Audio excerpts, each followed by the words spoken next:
Graça e paz, irmãos, que a bondade e a misericórdia do Senhor encha o seu coração nessa manhã. Durante esse mês nós estamos trabalhando sobre espiritualidade reformada, e o tema que ficou à minha disposição é desejos e afetos que queres que eu te faça. Em resumo, nós veremos, portanto, que os nossos desejos e afetos devem levar em consideração, levados a Deus, a nossa condição diante de Deus, a motivação em buscar ao Senhor e a transformação que só Jesus faz ao redimir o nosso coração. Então vamos abrir a palavra de Deus em Lucas 18, nós vamos ler do verso 35 ao verso 45, mantenha a sua Bíblia aberta, nós vamos ler o texto e vamos andar sobre ele. Lucas capítulo 18, nós vamos ler do verso 35 ao verso 43. Diz assim a palavra do Senhor: Aconteceu que, ao aproximar-se ele de Jericó, estava um cego assentado à beira do caminho pedindo esmolas. E ouvindo o tropel da multidão que passava, perguntou o que era aquilo. Anunciaram-lhe que passava Jesus, o Nazareno. Então ele clamou: Jesus, filho de Davi, tem compaixão de mim. E os que iam na frente o repreendiam para que se calasse. Ele, porém, cada vez gritava mais: Filho de Davi, tem misericórdia de mim.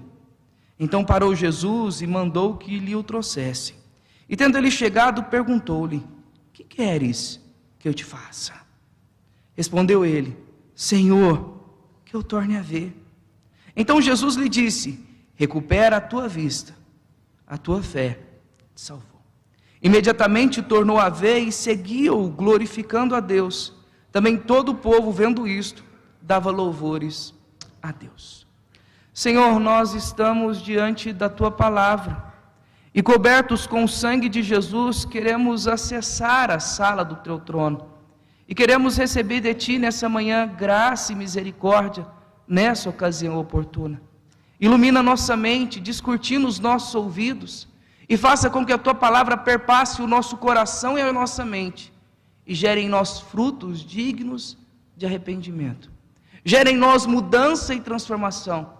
Faça com que realmente possamos entender nessa manhã que os nossos desejos e afetos, eles precisam ser levados ao Senhor. Nós precisamos tomar isso em consideração e entendermos que nossos desejos, expectativas e as nossas afeições têm que estar alinhado com a tua palavra. Usa teu filho apesar da sua limitação e fala conosco. É o que te pedimos, em nome de Jesus. Amém. Meus irmãos, se Jesus lhe desse oportunidade de fazer um pedido, qualquer que seja, qual seria o desejo do teu coração? O que você pediria a Ele? Ele não promete o que fará e nem como vai responder, mas qual seria o desejo seu nessa manhã? Talvez você pediria por um milagre tanto esperado. Talvez até mesmo acerca dessa ansiedade que tem abatido o seu coração e que tem feito com que você não viva o momento presente. Ou mesmo um bem material, ou uma bênção alcançada através da conversão e transformação do seu pai, da sua mãe, dos seus filhos. Qual pedido você faria? Interessante, irmãos, porque ao olharmos para as Escrituras, à luz de 1 Reis, capítulo 3, nós vemos que Deus deu essa oportunidade ao rei Salomão, para que ele pedisse o que ele queria. E Salomão pediu discernimento para julgar o povo de Deus. E você, o que pediria? Meus irmãos, nós olhamos para essa história e nós lembramos também de uma história antiga, fictícia, e que talvez alguns antigos aqui vão lembrar de Aladim e do gênio da lâmpada. Quando ele friccionava aquela lâmpada, o gênio aparecia, então ele tinha a oportunidade de fazer os seus desejos e eles seriam atendidos. Meus irmãos, muitos confundem na atualidade Jesus com esse gênio da lâmpada. Muitos querem fazer os seus pedidos, colocar as suas expectativas, os desejos que queimam no seu coração diante do Senhor, mas nós vemos que essa atitude, ela é equivocada, para não dizer distorcida, da palavra de Deus. propagada então pela teologia da prosperidade, que mostra que Deus é obrigado a ter que dar tudo aquilo que nós desejamos, tudo aquilo que nós queremos. Mas quando nós voltamos para a palavra de Deus, quando Bartimeu, o cego mendigo, teve a oportunidade de estar diante de Jesus, o que soa aos ouvidos dele não é qual o teu desejo, mas é bem diferente. Jesus lhe diz: o que queres que eu te faça? É uma pergunta extremamente profunda, pois revela para nós alguns princípios quanto aos nossos desejos e afetos, para que eu e você possamos viver uma espiritualidade reformada. À luz do contexto, nós vemos que Jesus está a caminho de Jerusalém, a caminho do seu julgamento, da sua prisão, da cruz. Ele não é apenas um peregrino indo para a festa judaica, mas o próprio Cordeiro de Deus que tira o pecado do mundo, o Filho de Davi que morre pelos nossos pecados. E até aquele exato momento, os discípulos, pela terceira vez, se você voltar um pouquinho antes do texto, eles ainda não haviam entendido o significado da cruz para o Senhor. Eles estavam ainda indagando tudo aquilo. Então, a caminho de Jerusalém, passando por caminho ali a Jerusalém, em Jericó, Jesus então encontra-se com um homem cego, assentado à beira do caminho. E ao ouvir que Jesus passava, ele logo clamou pela misericórdia do Senhor, pela compaixão do Senhor. E o Senhor então parou, voltou-se para ele e lhe indagou: o que queres que eu te faça? Meus irmãos, é uma pergunta reveladora, para não dizer desafiadora, pois ela nos permite refletir sobre os nossos desejos, sobre as nossas expectativas, sobre aquilo que move o nosso coração na direção do Senhor. E aqui o texto nos apresenta 3 princípios, para mim e para você, quanto à nossa espiritualidade reformada. E nós então veremos em resumo que os nossos desejos e afetos, quando levados a Jesus, devem levar em conta a nossa condição diante de Deus, a nossa motivação em buscar ao Senhor e a transformação que só Jesus pode realizar e redimir o nosso coração. Se você gravar isso, é a mensagem toda. Os nossos desejos e afetos, quando levados em consideração diante do Senhor, devemos examinar a nossa condição, a motivação em buscá-lo e a transformação que só Jesus pode fazer ao redimir o nosso coração. Primeiro princípio quanto aos nossos desejos e afetos é entendermos a nossa condição. Qual é a minha e a sua condição diante do Senhor? A pergunta de Jesus: que queres que eu te faça? Inicialmente revela a condição desse cego mendigo, fazendo examinar a sua situação e admitindo a sua necessidade. Jesus aqui não quer expor e não quer humilhar esse homem, mas quer fazer com que ele enxergue a sua própria situação, a sua própria condição diante de Deus. Assim como esse cego, nós precisamos também examinar a nossa condição, qual a minha e a tua condição diante de Deus. E se nós formos olhar para a palavra de Deus à luz de Jeremias, capítulo 17, o verso 9 e o verso 10, o profeta vai nos dizer: enganoso o coração, mais do que todas as coisas, desesperadamente corrupto, quem o conhecerá? Eu, o Senhor, esquadrinho o coração, eu provo os pensamentos, e isso para dar a cada um segundo o seu proceder, segundo o fruto das suas ações. Logo, o nosso coração, ele é corrompido, ele é distorcido, ele está totalmente depravado. Nós não temos nada diante de Deus. A nossa condição diante do Senhor é de miséria, de completa miséria. Paulo vai falar isso inclusive em Romanos capítulo 3, dizendo: não há quem entenda, não há quem busque a Deus. No verso 23 ele vai dizer: todos pecaram e carecem da glória de Deus. De modo que aquilo que contamina o homem não é o que está fora, não é a cultura, não é a sociedade, mas é aquilo que flui dentro do seu coração. É preciso, portanto, reconhecer que a nossa condição diante do Senhor é uma condição de miséria, uma condição de alguém que não tem nada para oferecer. Inclusive até as nossas melhores obras, à luz de Isaías, são como trapos de imundície. E aí, meus irmãos, esse homem aqui reconhece a sua situação. Olha para o texto bíblico. Aconteceu que, ao aproximar-se ele de Jericó, estava um cego assentado à beira do caminho, pedindo esmolas. Os 3 primeiros evangelhos, os evangelhos sinóticos, Mateus, Marcos e Lucas, narram essa mesma história. Mas se você for perceber com nuances diferentes, Mateus registra 2 cegos, enquanto que Marcos e Lucas apenas um. Lucas vai dizer que Jesus está entrando em Jericó, enquanto que Mateus e Marcos vai dizer que Jesus está saindo de Jericó nas suas narrativas. Primeiro, nem Lucas e nem Marcos afirma que havia apenas um cego. O propósito desses autores é dar destaque apenas em um, talvez por ser o mais conhecido e por trazer a atenção de Jesus diante do seu clamor. Segundo, havia 2 cidades em Jericó. A Jericó antiga, em ruínas, há 1500 anos antes de Cristo, inclusive destruída por Israel, liderada por Josué, que as suas muralhas se romperam literalmente no grito. Você vai ver isso em Josué capítulo 6, verso 20 e o verso 21. E você tem a nova Jericó, que foi reconstruída e edificada por Herodes o Grande, 2 quilômetros mais ou menos de distância entre a antiga e a nova. Mas, meus irmãos, lembre-se também que, à luz do texto bíblico, lá em Josué, Josué fez o povo jurar não reconstruir a cidade. Olha lá o que diz Josué capítulo 6, verso 26.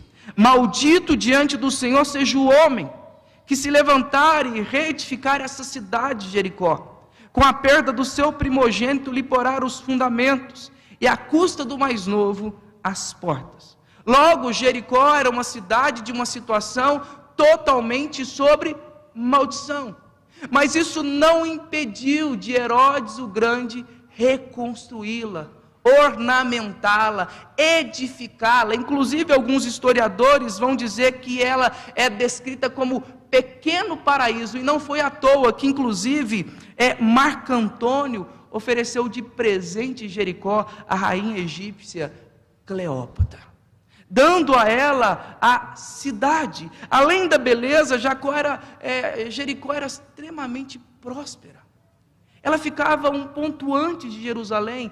Todo mundo que ia a Jerusalém tinha por última parada a cidade de Jericó. E ali ficava o jardim de inverno suntuoso de Herodes, bem à fronteira. Oferecia ali descanso, abastecimento, provisões propícias para o povo. E os peregrinos cansados estavam ali. Apesar de ser uma cidade bela, linda, rica, poderosa, olha o contraste entre a cidade antiga e a nova. Tinha um cego pedindo esmolas. Tinha alguém clamando, sentado, pedindo aos outros por piedade e que lhe desse uma moeda, para que pudesse ter o seu alimento. Lucas não revela o nome desse homem, mas o texto paralelo de Marcos vai dizer que ele chama Bartimeu, que do aramaico é Bar, filho de Timeu, o que significa filho do honrado. Mas esse homem provavelmente não foi cego de nascença, porque no verso 41 vai dizer que eu torne a ver. Não sabemos como esse homem ficou sem a sua visão. Enfim, ele é cego, o texto diz, e ele está à beira do caminho, ele vive em trevas, ele vive em miséria, ele não sabe para onde vai e nem aonde está indo, e ele está ali esperando apenas alguém que o pudesse ajudar. Apesar de não enxergar, os seus ouvidos estavam bem atentos. Tão atentos que ele ouviu o tropel de gente, o barulho da multidão, e logo indagou: quem está passando? E ao saber que é Jesus, ele entendeu que aquela era a sua única oportunidade. E vale lembrar, meus irmãos, é a última vez que Jesus está passando por aqui. Ele está a caminho da cruz, ele está a caminho da sua prisão, do seu julgamento, da sua morte sobre a cruz. Enquanto que a multidão vê Jesus como de Nazaré, Bartimeu olha e chama ele como um dos nomes mais exaltados: Filho de Davi, tem compaixão de mim. Ele olha para Jesus não apenas como alguém que está passando, Ele olha para Jesus não como alguém que saiu de uma cidade, ele olha para Jesus como seu Salvador, como seu Senhor. E é a primeira vez que Lucas traz essa perspectiva de filho de Davi. Ele vai falar sobre a promessa de Davi, de que sobre o trono de Davi a sua descendência seria perpétua. E aqui ele vai ver um homem agora reconhecendo que Jesus é o filho de Davi. E é o que Bartimeu faz. Ele grita: Jesus, filho de Davi, tem compaixão de mim. E meus irmãos, o que a multidão está fazendo? A multidão está tentando impedi-lo. A multidão está tentando fazê-lo esconder. Mas Bartimeu sabe que se Jesus voltar os olhos para ele, que se Jesus encontrar o seu coração, se Jesus mudar a sua vida, ela não será mais a mesma. O seu clamor aqui não era por alguém que estava como uma multidão curioso acerca do que Jesus estava fazendo, acerca dos seus ensinos. A sua indagação é por alguém desesperado, é por alguém que está pedindo a Deus, suplicando pela sua condição, pela sua situação e pedindo: Senhor, se compadeça de mim. Bartimeu não tinha méritos nenhum, era um cego mendigo, no meio da estrada, pedindo ao Senhor, mas que revela a sua fé totalmente dependente em Deus. Era o seu desejo, era o que estava movendo seu coração. E meus irmãos, é assim também conosco. Se Jesus não vier ao nosso encontro, se Jesus não mudar as disposições do nosso coração e da nossa mente, nós estamos em densas trevas. Nós estamos longe e distante do Senhor. Mas Jesus é capaz de nos arrancar, à luz de Colossenses capítulo 1, verso 13, do império das trevas e nos transportar para o reino do Filho do seu amor. Bartimeu não era um cego apenas, era um homem desesperado, era um homem que realmente estava ali, clamando a Deus pela sua condição, pela sua vida, pedindo ao Senhor. Bartimeu deixa claro para nós, irmãos, que ele reconhece, ele admite, ele confessa ser um cego mendigo e por conta disso, desfavorável, miserável e como consequência direta, ele pede ajuda, ele pede misericórdia. Ele não apresenta nenhuma reivindicação, ele não diz: Senhor, eu fiz isso, eu fiz aquilo outro. Ele apenas diz: Senhor, tem misericórdia, Senhor, tem compaixão de mim. Esse cego fez o que muitos líderes daquela época não tinham a capacidade de fazer. Estavam seguindo a Jesus, vendo Jesus, mas não reconheciam quem era a Jesus. Devemos levar em conta então a nossa condição diante de Deus. E qual é a nossa condição? De miseráveis, de dependentes, de carentes e necessitados do Senhor. Mas devemos entender também a nossa motivação. Aquilo que motiva os nossos desejos e afetos. Quando o Senhor Jesus pergunta a Bartimeu: que queres que eu te faça? Ele não apenas está buscando conhecer a condição daquele homem, mas também revelar a motivação por detrás do seu pedido, seja por interesse ou até por necessidade. Jesus esperava que esse homem aqui cego declarasse realmente o que ele desejava, desafiando ele a refletir sobre a sua condição, sobre a sua vida e a disposição realmente de mudar de vida. É o mesmo que Jesus dizendo: Bartimeu, você está disposto a renunciar à sua condição e seguir-me? E vale lembrar, meus irmãos, que os nossos desejos, eles passam pela motivação ou expectativas do nosso coração. Logo, nós precisamos examinar o nosso coração, porque ele é extremamente corrompido. E os nossos desejos e afetos, então confusos, eles ficam distorcidos se então não forem transformados por Cristo. De maneira que os desejos e afetos meus e seus, eles precisam de conversão. Eles precisam de mudança. E olha que interessante, você quer conhecer uma pessoa, é só perguntar para ela o que ela mais gosta de fazer. Você então vai perceber que o desejo e aquilo que inclina o seu coração é aquilo que identifica parte da sua identidade, mas não a sua funcionalidade. Ao contrário, por exemplo, do contexto da época, que define a mim e a você por nossa funcionalidade. O que fazemos, o que temos é o que define quem nós somos. Para aquela multidão, era apenas um homem cego, como um saco de lixo, ou um cão lançado no meio da rua. Não tinha funcionalidade nenhuma. Muitos passavam, nenhum viam. A profissão, o status, a função precedem a pessoa. Passamos a lutar para conquistar mais lugares, posição, padrão que nos garante respeito, a dignidade e o reconhecimento. Mas não queremos colocar a nossa vida, o nosso coração diante do Senhor. Os nossos desejos, eles precisam ser entendidos não com o aspecto de alguém que é funcional, mas de alguém que é relacional. Ou em outras palavras, somos o que desejamos, um reflexo do que amamos e do que adoramos. Um reflexo daquilo que inclina o nosso coração. E o problema não são os nossos desejos, muitas vezes.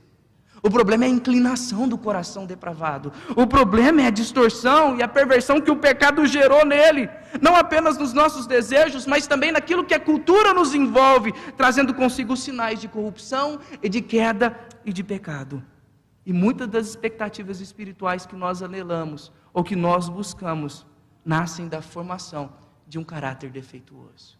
Nem sempre nós buscamos em primeiro lugar Deus, Sua palavra, Seu reino, Sua justiça, mas satisfazer desejos egoístas e ambiciosos, desejos desordenados, que promovem experiências também desordenadas e finalmente falsas. A motivação, portanto, que guia os nossos desejos e afetos, ela é crucial. E muitas vezes os nossos desejos são moldados por distorções. E Tiago, inclusive, vai nos alertar contra isso. Olha lá em Tiago, capítulo 4, verso 1 ao verso 3. Olha o que Tiago vai nos dizer. De onde procedem contendas e guerras que há entre nós? De onde, senão dos prazeres que limitam a nossa carne? Cobiçais e nada tendes, matais e invejais e nada podeis obter. Vivei a lutar e a fazer guerra. Nada tendes porque não pedis. Pedis e não receberei, porque pedis mal, para esbanjardes em vossos prazeres. Se os nossos desejos se encontram confusos e desordenados, as nossas orações também acabam sendo fruto dessa desordem. Nós podemos até orar, mas não seremos respondidos, porque as nossas orações e súplicas nascem da nossa vaidade. Inclusive o Senhor conhece muito bem o nosso coração. Nós lemos o Salmo de número 139, e ali no verso 4 ele vai dizer que antes que a palavra chegue à língua, Ele já conhece toda, que inclusive Ele nos cerca por detrás e por diante. Nós vimos no domingo passado, quando o reverendo Edgar falou sobre solitude, ele disse que Deus já sabe antes que a gente peça, mas Ele quer ouvir o nosso pedido. Ele não promete atendê-lo, mas Ele quer ouvir. E Ele trata o nosso coração, Ele trata a nossa motivação, e é o que Jesus está fazendo aqui com Bartimeu. Jesus parou, voltou e indagou: que queres que eu te faça? Meus irmãos, que pergunta profunda e existencial. Bartimeu, quais são as suas expectativas acerca do que eu posso fazer por você? Bartimeu estava dizendo: só o Senhor pode me libertar, Senhor. Bartimeu tinha ciência, porque ele chama de filho de Davi. Aquilo que Jesus falou em Lucas capítulo 4, verso 18, correspondente a Isaías capítulo 61, verso 1, que diz para nós: o Espírito do Senhor está sobre mim, pelo que me ungiu para evangelizar aos pobres, enviou-me para proclamar libertação aos cativos, restauração da vista aos cegos, para pôr em liberdade os oprimidos. É uma pergunta um tanto quanto cômica, mas se você não refletir sobre ela, você não vai entender o que um cego queria que Jesus fizesse, irmãos. Que ele tornasse a ver. Era isso. Mas isso é proposital, porque Jesus está querendo arrancar de Bartimeu uma confissão do seu coração. E olha, tanto que isso é extraordinário para nós, meus irmãos. Imagine você passando pelas ruas de Goiânia e para no sinaleiro. Geralmente nós paramos no sinaleiro e nós encontramos algum pedinte por ali. E então você o chama e diz: olha, eu tenho um emprego, eu quero te oferecer. Qual vai ser a reação dele? ele vai ficar nervoso, ele vai ficar bravo. Porque na realidade ele não quer mudar de vida. Mas o Bartimeu é o contrário disso. O pedido dele nós vamos ver posteriormente que é para que ele torne a ver. E aqui nós temos alguém pedindo a Jesus algo para que o Senhor fizesse sobre ele, para que o Senhor mudasse a condição, porque aquilo que motivava o coração de Bartimeu, aquilo que era o seu desejo, o seu afeto, é para que ele pudesse ter a sua vida restaurada, ter a sua vida novamente no Senhor, algo totalmente diferente dos discípulos de Jesus, porque Tiago e João teve a mesma oportunidade. Se você for para Marcos capítulo 10, Jesus olha para ele e diz: olha, o que você quer que eu faça por vocês? E eles pedem o quê? Que um sente à direita e o outro à esquerda. Ele está dizendo: Senhor, nós queremos glória, nós queremos fama, nós queremos influência, nós não queremos o seu lugar, Senhor, mas nós queremos isso, aquilo e aquilo outro. Mas o que esse cego está pedindo? Ele poderia pedir riquezas, ele poderia pedir muitas coisas, mas o que ele pede é para que ele possa novamente ver. Meus irmãos, os nossos desejos e os nossos afetos refletem muito acerca da nossa identidade, acerca da nossa espiritualidade. Os nossos medos, as nossas inseguranças, a nossa necessidade de reconhecimento, de aprovação dos outros.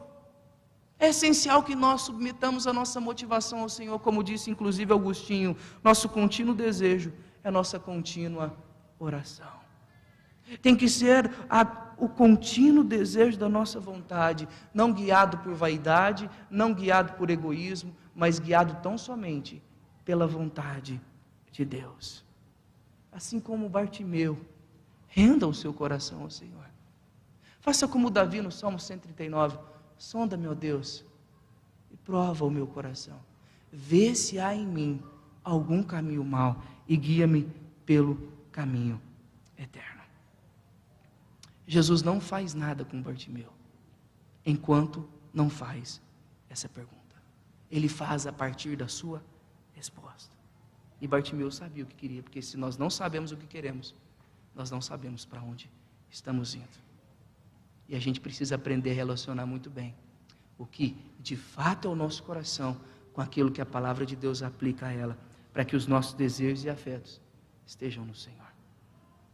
Aquilo que motiva o nosso coração a buscar a Deus tem que ser tão somente a vontade dEle.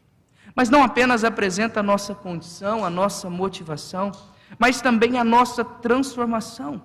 Os nossos desejos e afetos do nosso coração precisam de ser transformados por Jesus.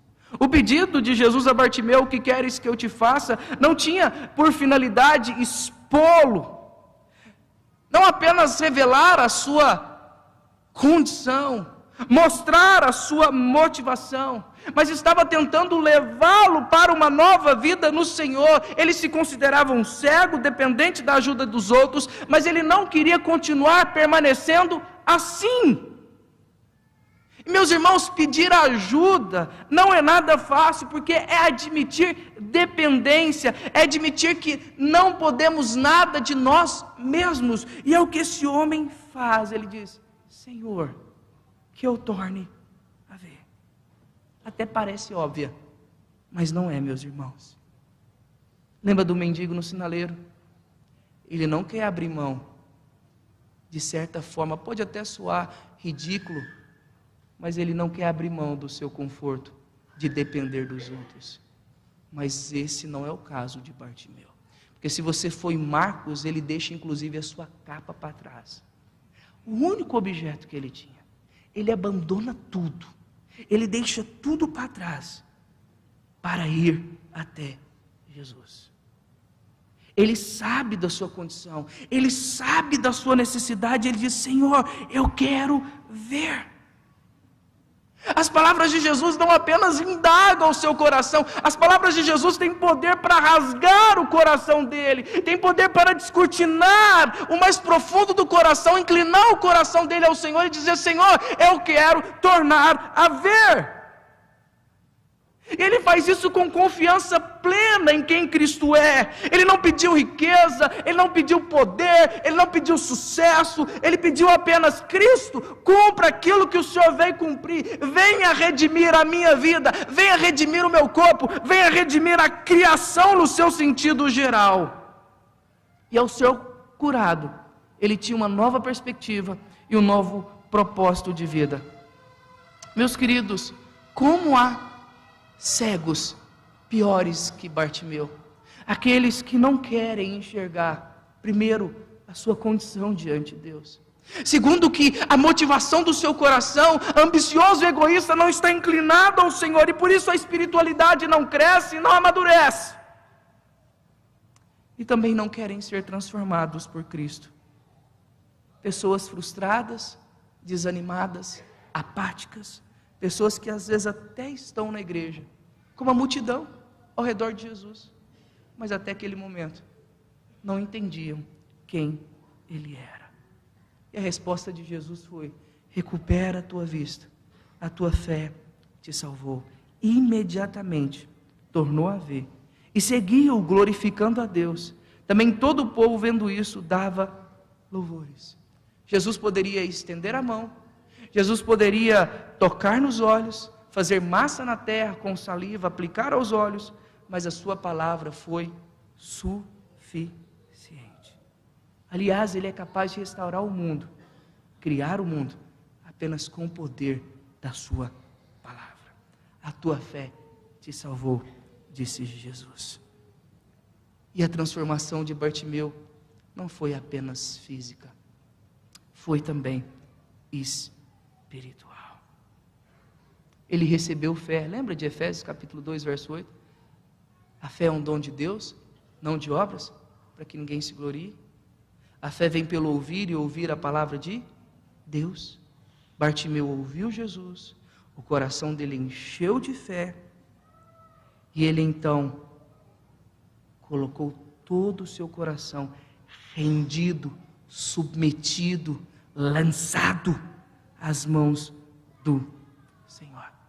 A fé não foi o poder que curou, mas foi o instrumento que Deus usou para levar Bartimeu até Cristo. E vale lembrar, meus irmãos, que momentos antes, os ouvintes de Jesus, inclusive o jovem rico, disse: Senhor, eu cumpro tudo isso. Senhor, eu guardo os mandamentos. Senhor, eu faço isso, eu faço aquilo outro. Mas olha qual que era o desejo dele: andar com Jesus, mas não abrindo mão de valores do mundo. Quando Jesus disse: olha, vende o que tem e me segue, ele sai triste, pois não é capaz de seguir a Jesus. E Jesus inclusive traz uma exortação acerca disso, do perigo das riquezas, no verso 24 e no verso de número 30, e o povo vai dizer quão difícil é esse discurso, inclusive vão indagar no verso 26, sendo assim, quem pode ser salvo? Eis aqui a resposta: quem tiver a fé, como a fé dada a Bartimeu, esse sim pode ser salvo. Porque a expressão cura também é sinônimo de salvo. Ele não apenas foi curado, ele também recebeu a sua salvação. Bartimeu não apenas voltou a enxergar, ele estava contemplando Cristo. Mas quando há transformação, quando a gente enxerga a nossa condição, a nossa motivação, transformação acontece porque ele demonstra isso. Imediatamente tornou a ver. E qual foi a atitude de Bartimeu, meus irmãos? Seguia Jesus e glorificava a Deus. Qual que é a atitude de alguém que teve um encontro real com Jesus?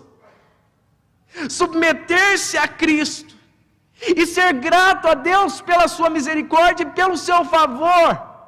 É o que Bartimeu faz. Bartimeu se submete. Bartimeu agora quer gastar a sua vida andando com Jesus. Bartimeu agora vai com Cristo até Jerusalém. Ele sabe que Cristo está indo rumo à cruz. O seu Salvador vai se entregar. E ele faz isso com gratidão. Ele faz isso glorificando a Deus e o povo junto dando louvores. Meus irmãos, assim como Bartimeu, nós também precisamos que o nosso coração seja transformado. Pedir ajuda não é nada fácil, pois exige reconhecer as nossas limitações, a nossa pequenez, que nós não somos capazes de mudar sozinhos, mas ao submeter-se a Cristo, rendermos o nosso coração, alcançado primeiramente por Ele, enchendo de fé e levando ao arrependimento e ao reconhecimento, nós alinhamos os nossos desejos e afetos à vontade de Deus, e assim vivemos como novas criaturas do Senhor, para desfrutar de uma vida com Ele, caminhando com Ele, vivendo para Ele. Logo, os nossos desejos têm que estar cativos ao Senhor. Os nossos desejos, quando colocados diante de Deus, tem que mostrar para nós a condição de nós, tem que revelar a motivação por detrás em buscar, mas também a transformação que só Jesus pode fazer, e é o que Bartimeu faz. Ele não apenas enxergou com os olhos, ele estava enxergando com o coração, ele está redirecionando a sua vida, ele está voltando-se para aquilo que de fato deveria ter sido antes do pecado, a sua vida completa e totalmente a Cristo, rendida ao Senhor, na presença do Senhor. Por fim, meus irmãos, qual é o teu desejo? Se você tivesse oportunidade agora, seja qualquer um, qual é o teu desejo? O que você pediria? Jesus não responde o que fará, não fala o que vai fazer e nem como vai responder, mas o que você pediria? Porque essa pergunta de Bartimeu soa no nosso coração e deve soar continuamente: o que queres que eu te faça? É um convite do Senhor a refletir sobre aquilo que nós buscamos, sobre a nossa vida espiritual.